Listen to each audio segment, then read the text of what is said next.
Gold jacket, green jacket, who gives you? Hello, everyone, and welcome back to the Gold Jacket, Green Jacket podcast. We're here for a bonus episode for the US Open. My name is Christian Dragonetti. I'm joined, as always, by Joel Mitchell, Australian PGA professional. Jolie, mate, what a final round to a tournament. I feel like I say it every time for the majors, but this one was a bit different. Well, we say that every time, too. We say that every time, too. We say that every time. Holy it's like, shit. It never ceases to amaze how good the majors have, constantly are. Yeah, for one, I reckon the build-up to the event was very, very different. I think, Agreed. the build-up to the Masters is one thing, and to the British Open, I find, is another really good historic build-up, I find, is the British Open. Yep. Whereas for the US Open, it's like, how hard is this going to be? I think that's the build-up that they put onto everyone. Yeah. And then they're like, oh, the winner's going to be 96 over. We can't wait. Yeah. I think that's like the build-up, and I think that's what creates the aura around it. It kind of gave me vibes of like when you look forward in the calendar and notice that there's a Friday the 13th coming up and you're like, ooh, what's going on here? Yeah, Friday this is going to be sus. This is going to be sus. And like we've spoken about it for weeks and weeks about the standards and the expectations that the USGA had set Oakmont. There's a TikTok out with a clip from that talking about it. And this was built up to be like the Scooby-Doo ride at Dreamworld, you know what I mean? There's a bit of fear about it. I think it worked out to be exactly what we thought it would. 100%. And yeah, I think weather played a big part in it. Didn't it a couple delays, a lot of rain softened things up, and also made the rough thicker and harder and wetter, and so. It actually worked out. It actually worked out very, very close to what I thought it'd be. I guess the winner was going to be between 1 and 4 under, much like 2016 when they played it there. Mm-hmm. I didn't think some of the back end. I didn't think though the back end scores were going to be that high. No, there was some huge numbers, which was also somewhat expected. Mm-hmm. But to be so consistent with what top 12 being 6 over or something like that, or whatever it was. yeah. So I saw this one post of this nothing Instagram page with 200 followers going, what an ordinary week for Scotty Scheffler.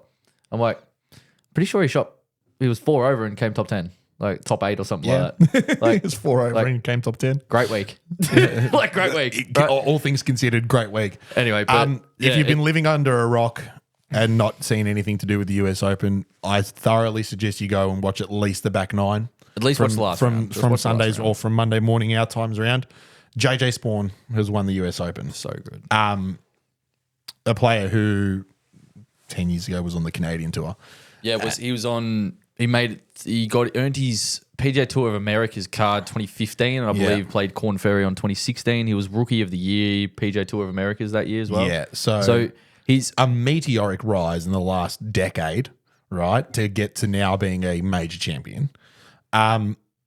Played, and I've got the leaderboard in front of me. So he was good. by far and away the most consistent golfer across the 4 days. Obviously, he's the only player under par. He finished with 1 under, right, 279, and ahead of Robert McIntyre, who again had another good showing at a major. Great week. Victor Hovland, who was ever so close, and gave JJ the read for that putt on 18, which we'll get into in a little while. I think everyone inside that top 12 poked their head up at one stage, I find. If you look at the top 10, right, from tied for 10th and upwards, there are some names in this group. Absolutely. Like there are some solid names absolutely. in this group. Absolutely. You know, you got obviously Robert McIntyre, Victor Hovland, Cam Young, Tyrrell Hatton, who was the roller coaster of emotions that Tyrrell Hatton displayed on Sunday. But he was so, I love him. I love him. Firecracker, isn't he? And you know what? He's so entertaining to watch. I've been on this podcast in plenty instances in the past where I've slandered broadcasts and coverage and commentators and stuff. The amount of attention that the live golfers got and the positive things that were said about them was really good this year. Well, it's got nothing to do. Well, when I say it's got nothing to do with the PGA Tour, I'm not going to say that. But it's USGA still. It's but that's still. It doesn't. It's neither here nor there. But I thought a lot of the comments that they were making about live players and some of the positivity that they showed towards Tyrrell Hatton, especially, who was, going through a roller coaster of emotions. There's no need to talk down about them. No. I think that ship has sailed. I think that's gone. I think that ship has sailed. Gone. I think everyone knows who the superior is, but there's just a different. All I'm saying is that it's just different department, I guess. Correct. There's just a different. It's a different avenue now. We're going down a different path. Different opportunity, I guess, for some like Jose Ballester. Like he's now been offered. Is he with Legion? Is that? I think so. I don't know. He might be in John. Yeah, Fireballs, something. maybe? I don't know. Fireballs, I think it is. Yeah. With Sergio. He's taking that opportunity now. So Absolutely. It's just a different avenue for some. And, But some prefer something else. I don't know. The great results of those who did really well come with the other side of things. I mentioned to you on the phone earlier when we were talking about today and how it was all going to go, that I went to bed last night before the 4th round dreaming that you and I would open this podcast up singing Adam Scott's name. Right? That would have been awesome. It would have been unbelievable. After the 3rd round, he was, let's have a look here. He was a shot back tied for second. Yeah, shot back tied for second. And he was going into the final round. Looking really, really solid. It looked great. His first 2 rounds were so solid. Absolutely. Was so solid. Went even, and then shot 3 under in the final round. Third round, sorry. So he was the only person that hadn't shot an over par round yet. Yep. Or one of, anyway. I think he might have actually been the only one that hadn't shot over par yet. So yeah, he's sitting a shot back at the US Open at probably one of the, let's say, the more experienced player, probably the oldest out there, and well inside probably that top 20 is what I can sort of think of. I think he might have been the oldest player to make the cut. I'm just having a look through some of these names. Because he's 44. Yeah, Keegan Bradley. I'm not sure how old I'm not sure. Bradley I don't think is. Keegan's 44. No. Oh, I don't know. He had a good may week have, as well. he very well may have been. Yeah, so it's I think it lived up to the expectation of really how hard that place is, and I do have something I do want to bring up about what difficulty means, I guess, and how hard something like that may be, because I feel like, so the lead up to it, let's say 3-4 weeks out was when it really sort of started picking up, going, Yep. right, rough is 5 inches, Yep. greens are running at 14, right, 15 maybe, and it's long. There's a 300-yard par 3, which is diabolical. That's craziness, right? So the more I watched it, the more, one, I was impressed by how good these guys are, and two, how impressed I was with how good the golf course was, and how hard they actually made it, and it lived up to the expectation. There was one guy under par after putting driver from 320 yards to 15 feet, 2-putting for birdie, to holing a 55-footer on the last to win the US Open. Yeah. That was he shot under par, everyone else was over par, right? So it lived up to the expectation in terms of difficulty, right? What I noticed the most was, yes, off the tee, yes, it was punishing. Yes, guys were, for a 480-yard par 4, flying at 280 yards into the rough. It's not bouncing. It bounces once and hops a yard into it and sits this far under the grass. Yep. They hack it out 60 yards, and now they've still got 140 into this hole, right? So, yes, that's difficult. Yes, it's always difficult to make pars a lot of the time, especially when you miss the fairway. And yes, that's difficult for a lot of them, but I found that they had the most trouble when they were hitting in the rough around the greens. Yes. I noticed that the most. So I found when the tyres were pumped up on social media, not by the USGA or those real formal accounts or whoever was posting about this stuff going, how hard is this going to be? Yes, it was insanely difficult, right? I couldn't imagine watching Rory McIlroy hit a wedge 50 yards out of this rough. I probably couldn't get it out. Yeah. That's how hard this place would have been, especially off the tee. But around the greens, because it's so unpredictable how this ball will come out, if it comes out from 5 yards off the putting surface, I noticed so many, let's say, duff chips or little jumpy ones that all of a sudden they're struggling to almost hit the green from 5-6 meters off the green, trying to hit it to land it in a certain spot so it doesn't roll off, stay in the rough or whatever. So I noticed a lot of the shots were gained, or a lot of shots compounded from that result. Even if they hit the fairway, miss the green by a little bit, all of a sudden they have 4 from 15 meters away. Yeah. They have 4 shots from there. There's their double bogey instead of trying to hack out from the rough after hitting a tee shot. I noticed the scores compounded from that, from the missed greens rather than the missed fairways, which was incredible considering how good some of those guys and their short game is. That's where I noticed. I'm like, whoa, that looks hard. For me, the one that stuck out was Sam Burns on 15. Makes double bogey. Yes, Doesn't get that relief for standing water. which there must be something else to it. There has to be. It's very similar to Shane Lowry at the PGA a month ago. Has to be something more to it that we're not seeing. Has to be a technicality. You look at the golf swing that he put on that shot. Big puff of water comes up, and then the two little aggressive hacks that he had afterwards to show a bit of frustrations puffed up a lot of water as well. Yeah. But then goes and puts it in the rough, hard left, and takes 2 to get out of it. Flubs it forward 4 meters or whatever it was. I saw that on a number of occasions throughout the day. And it just, it goes to show like this place was always going to be difficult. We knew that. And it just goes to show that we mentioned the weather before, the balance of powers that the weather had. Yeah, the greens were a bit softer and a bit more attacking. Like you could go for them a little bit more and be a bit more aggressive. But if you got in the kike, if you got in that rough, good luck. Yeah, I wonder what grass it was. What was it? I wouldn't even know. Long. It was long. It was long. It was very long grass. But it was funny enough. Sorry to cut you off. Yeah. My fiance goes, I saw an Instagram reel and they're all mowing it with push mowers. And I'm like, yeah, do you know why that is? And she goes, no, I'd seen videos about it in the past. It was so that they could control the height more accurately. Yeah. And to get the rough in that state where it actually stands up at that length. So it was special industrial. There was something on those mowers. So Yeah, correct. Underneath, it was like this. It was sort of like explained like a vacuum effect. When it was cut, it was made to stand up. Well, they cut it, was something like that. They cut it incrementally. So they'll let it grow. Yeah. And then they'll cut it to 2.5. bit, and then yeah. they'll let it grow again and cut it to 3 inches. And then 3.5 and 4 and so on and so on. And so that every time it grows out, it's growing upright going and it's not flattening over. Exactly. Right? So even that level of detail to get into it. And Oakmont by far and away, I'm saying this now, I've never played either of them, but I can imagine that Oakmont that we just experienced over the last 4 days of US Open golf, that is the most challenging and most difficult golf course on the professional golf rota, period. Well, it shows by scores. And yes, weather played a massive factor in it. And like day one, it showed its teeth. Yeah. It was dry, relatively dry. Everything was real quick. Like those greens, sometimes you see the ball and you're watching the same ball, like in an approach shot, right? Does a little one hop and stop and it sits there. And then the camera's still on it because it's just going, dum, dum. It's just rolling. It just doesn't stop rolling. No. And so these running rapidly quick, right? And then day two, here comes the rain. Yeah. Right? And day two, I think, was set up. The actual golf course setup was the tiniest bit easier in terms of relative to pin locations and tee boxes and length and stuff like that.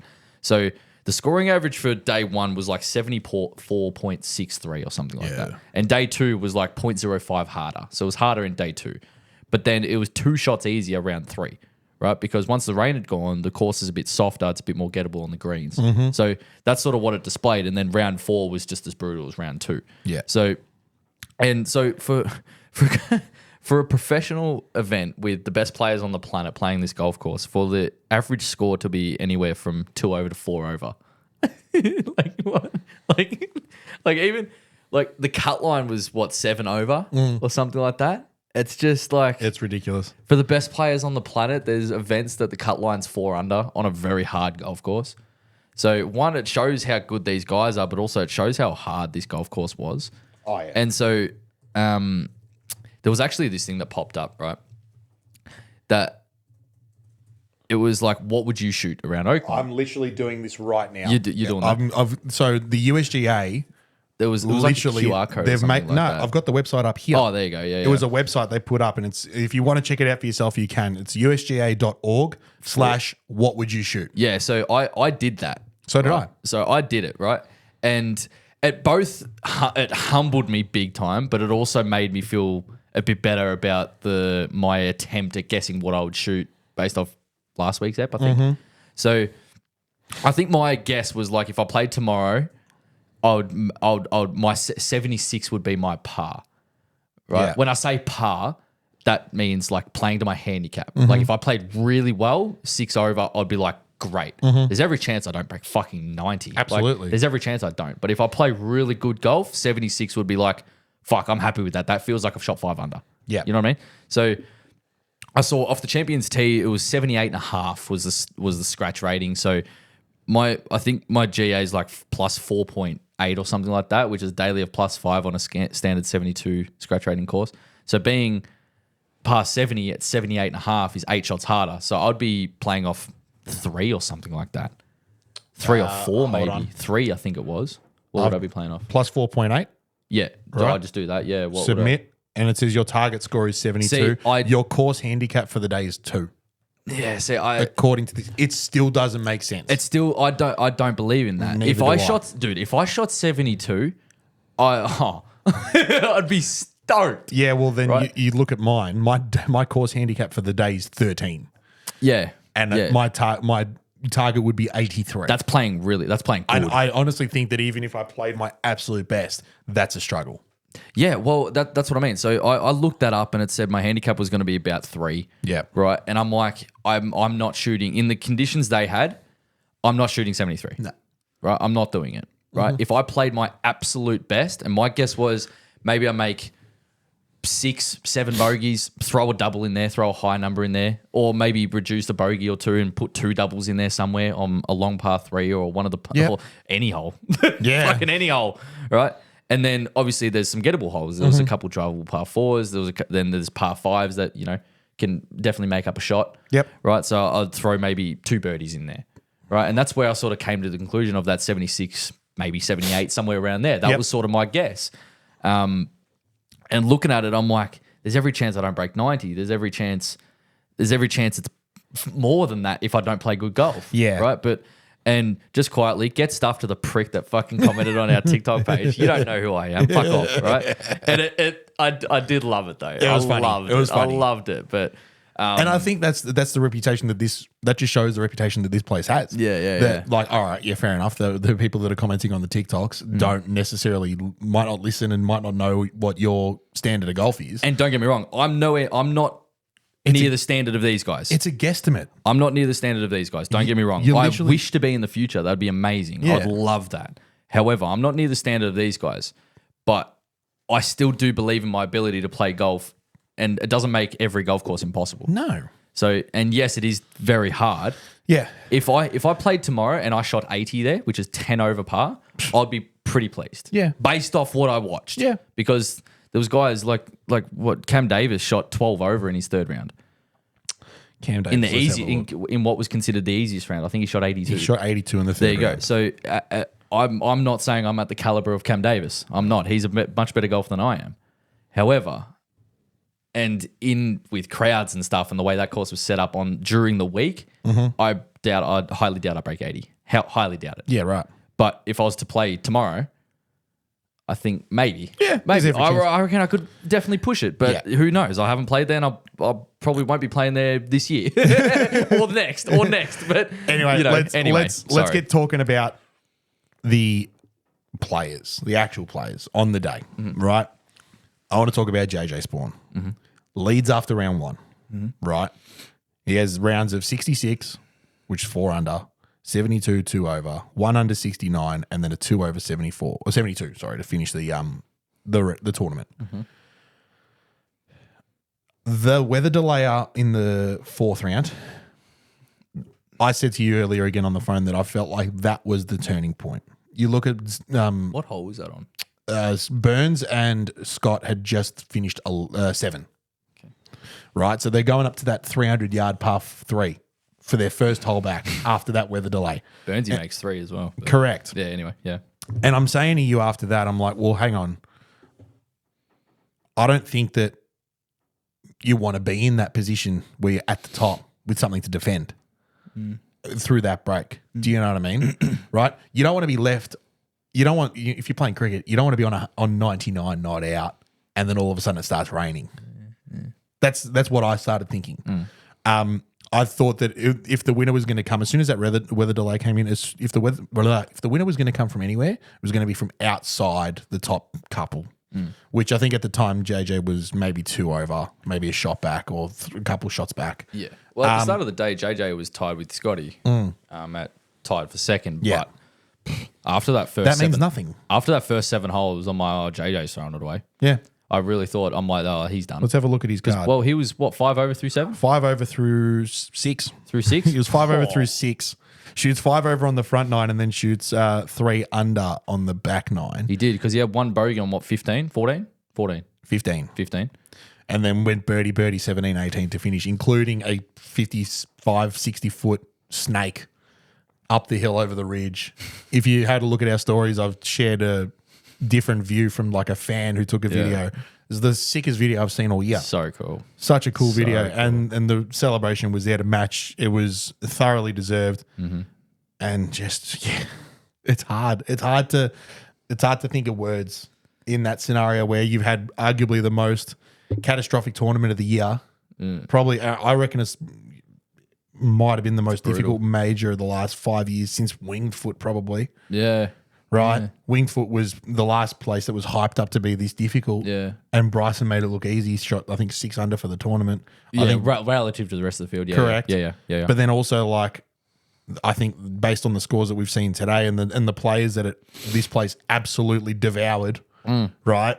I think this might take the cake as the most difficult major we've seen in the last little while. It lived up to its hype. Oh, didn't it just? It lived up to it. It was crazy to see these guys that are considered robots and like human. Yeah. Like duffing shots with duffing full swings. Yeah. Well, particularly out of the rough and airmailing greens from 10 meters away. Yeah. Like, I saw there was one shot. Scotty Scheffler was in the rough, I think, right-hand side, just peeled one too much and then literally had nothing but to go sideways and had to hack one out sideways and overshot it just because he absolutely nutted it and went through to the other side and was in the first cut on the other side. And he's just looking at his caddy like, what the fuck? yeah, what do I do now? What? How? He's the number 1 player in the world How? and he's stumped. Yeah.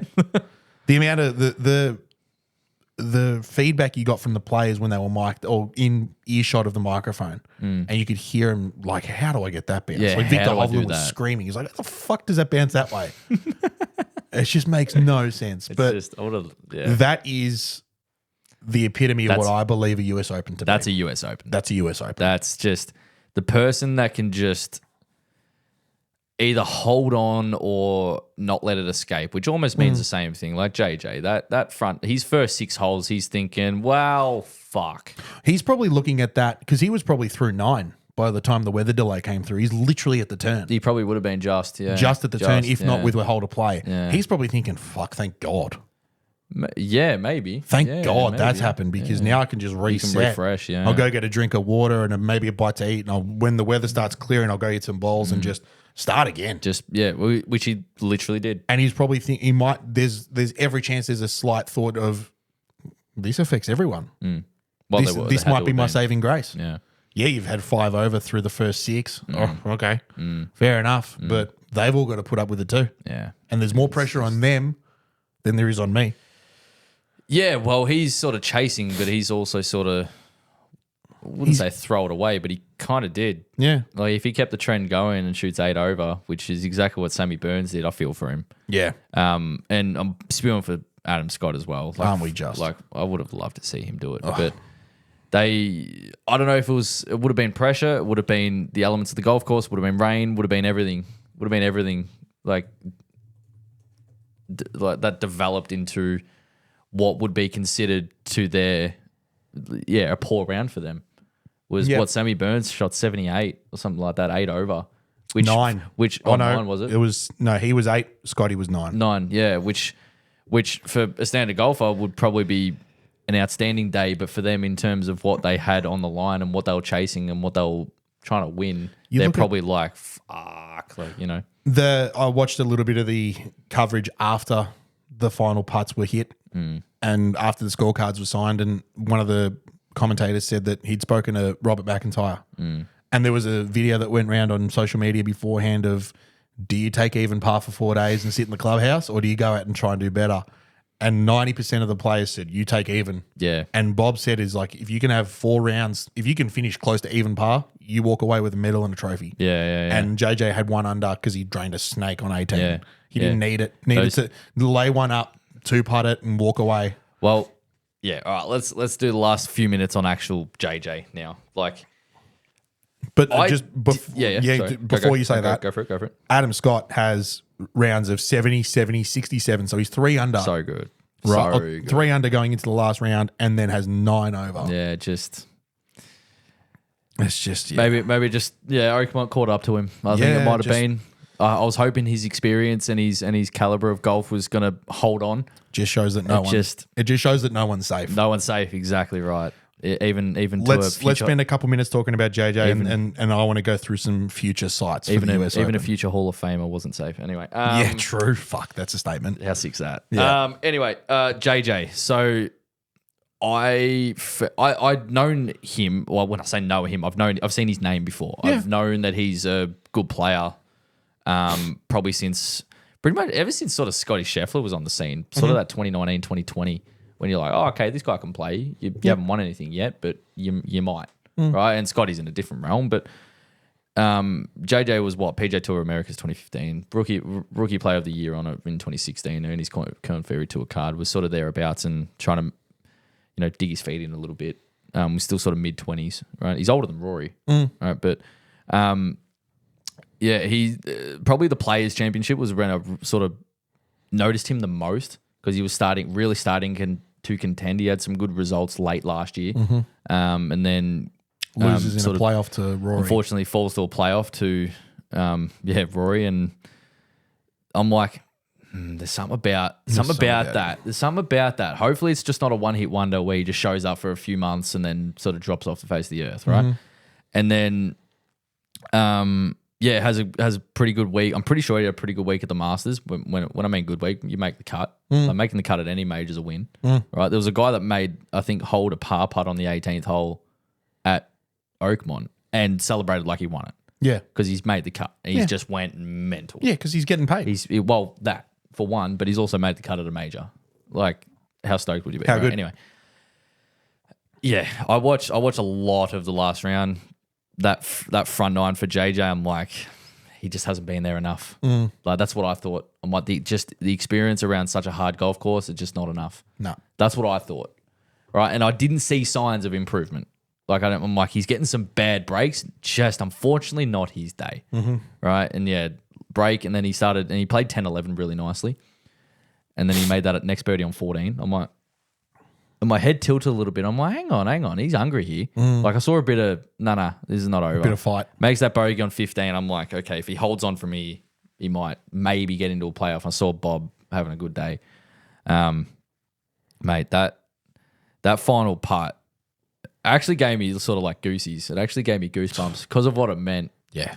Just not only for him, but for players. Mate, I'm not going to say of his age. He's not 60, but he's 35, so he's older than a lot of the guys out there. Hasn't quite had the success like he'd probably hoped. He's a journeyman. Yeah, he sort of just rode and he sort of just grinded it out. And then Hovland's putt was impressive. And then for him to hit it just the tiniest bit softer and higher. Every bit of the read. Mate, he did his homework. Yeah. And he boxes it to do that. Like, he just needed to make sure he doesn't three putt. That's the only goal. Super and impressive. For him to hole it, I'm like, whoa. So I hope that's not the last we see of him. Yeah. I hope he really, because I love watching him play golf. It's like that cut that he doesn't bomb it past everyone, but he's just so good with it. And he short game pretty solid. So I hope it's not the last of him. It's very, very impressive. Yeah, congratulations to him. He played really well. Like I said, he was the most consistent over the 4 days and was thoroughly deserving to win. Yeah. Maybe not after 9 holes this morning, but like you say, you got to roll with the punches in some of these events, especially US Open at Oakmont, and a weather delay that might give you a bit of a breather just to sort of calm things down and figure things out. Probably came at the best time, like we said, and he put together 9 holes of fucking unbelievable golf, considering the conditions, and made it work. I want to talk about a couple of future sites. So just some things to get. The US Open is by far and away the best of the 3 majors in terms of sharing the future sites. The PGA only has like maybe half a dozen, and the Open only shows like the next 3. Okay. But I've got the next heaps. All the way, really missing a few years to 2051. Whoa. Right? Jesus, okay. So in the immediate future, Ring off a few. next year's at Shinnecock. Oh. The year after that's at Pebble Beach. Hey. 2028's at Wingfoot. 2029's at Pinehurst number 2. Oh. 2030's at Marion. 2031's at Riviera. Riviera? I know. Oh.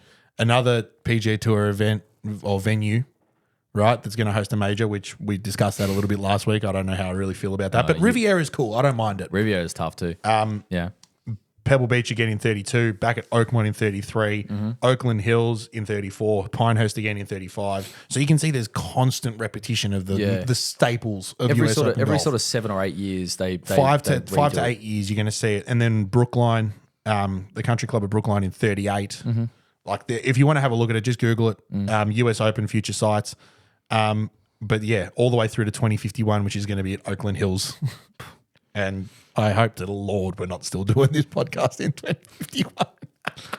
In 26. And if we are, it's the only thing we do. In 26 years. Jesus Christ. 26 years. Oh, more than. Can't even do maths. It actually is 26 years. Nah, my head hurts. Yep, fair enough. You're going to be 106. But I'll be here. Hello, everyone. Welcome back. Welcome to the episode number 18,000. Sorry. Yeah. One more major to go. Yeah. The Open Championship at Royal Port Rush.